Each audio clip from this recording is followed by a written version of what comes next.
C'est pourquoi dans Genèse, il est celui qui t'a créé. Dans Exode, il est l'agneau pascal. Dans Lévitique, il est celui qui a été sacrifié pour toi. Dans Nombre, il est celui qui connaît chaque tribu nom par nom. Dans Deutéronome, il est celui qui est le prophète du peuple. Et dans Josué, il est celui qui t'amène de l'esclavagisme vers la terre promise. Dans Juge, il est le grand conquérant.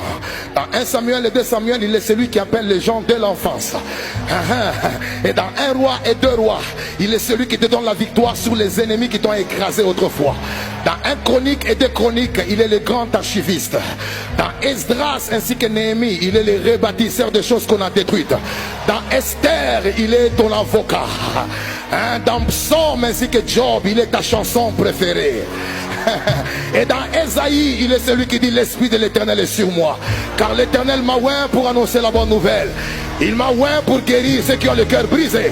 Il m'a oint pour proclamer la libération des captifs. Et dans Jérémie, il est celui qui dit avant que je ne t'eusse formé dans le ventre de ta mère, je te connaissais. Dans Lamentation de Jérémie, il est celui qui dit mes bontés se renouvellent chaque matin. Dans Ézéchiel, il est celui qui dit même si tu es resté comme les ossements desséchés, je peux ramener la vie en toi. Je peux ramener la vie en toi.